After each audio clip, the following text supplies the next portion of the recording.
হে ভগবান, আজকে আমার মেয়েটার জন্মদিন, আর আজকে আবহাওয়া এত খারাপ, বাড়ির বাইরে পায়ে দেওয়া যাচ্ছে না। মেয়েটার জন্য কি যে করি।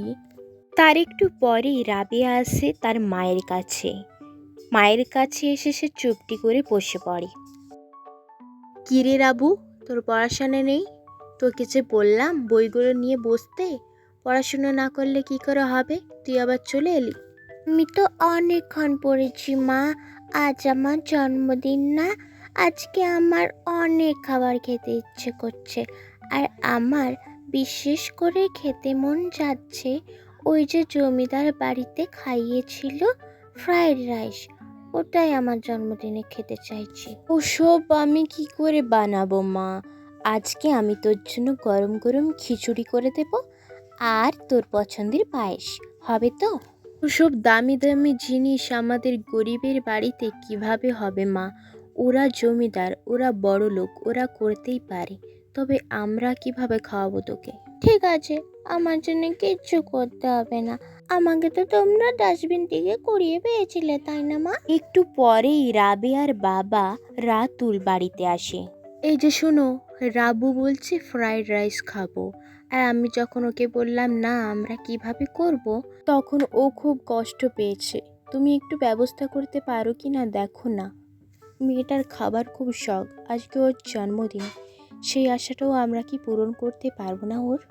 আমার মেয়ে তার জন্মদিনে কিছু আবদার করেছে, সামর্থ্য না থাকলেও আমি চেষ্টা তো করতে পারি।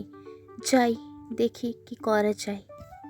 এই বৃষ্টির বাদলের দিনে কিভাবে কি কাজ করব সেটাই খুঁজে পাচ্ছি না, আর মেয়ের আবদার কিভাবে যে পূরণ করব ভগবানই জানে। হে ভগবান, কিছু দিশা দেখাও আমাদেরকে। না না, এই বৃষ্টিতে তোমাকে বেরোতে হবে না, তুমি ভেতরে গিয়ে বসো। কে দরজা ধাক্কাচ্ছে আমি গিয়ে দেখি।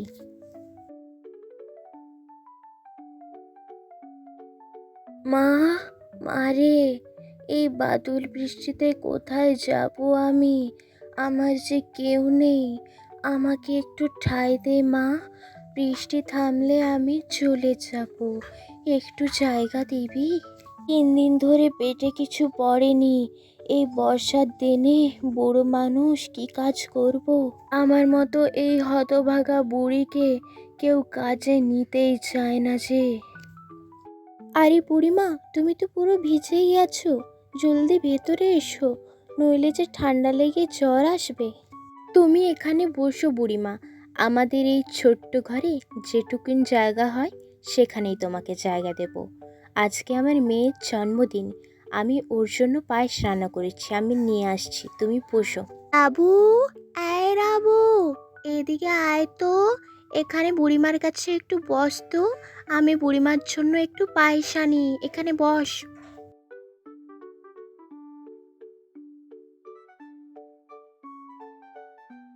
শুভ জন্মদিন তোমাকে, খুব খুব ভালো থাকো জীবনে, অনেক অনেক পড়াশোনা করে উন্নতি করো। রাবেয়ার মা একটু পরেই বুড়িমার জন্য পায়েস নিয়ে আসে বাটিতে করে। বুড়িমা সেই পায়েসটা খেতে থাকে, আর বুড়িমার পায়েসটা খুবই পছন্দ হয়। একটু পরেই বুড়িমা একটা সুন্দরী পরীতে রূপান্তরিত হয়। মা মা, দেখো, ওই বুড়িমাটা একটা পরী। তোমাদের পরিবার খুব সুন্দর, তোমরা পরিবার সত্ত্বেও একটা বুড়িমাকে জায়গা দিলে তোমাদের বাড়িতে, আর নিজেরা অভুক্ত থেকেও তার মুখে অন্ন তুলে দিলে। তোমাদের বাড়িতে লক্ষ্মী বিরাজ করবেন। আজকে তোমাদের মেয়ে রাবেয়ার জন্মদিন, আজকে আমি ওকে কিছু গিফট দিতে চাই।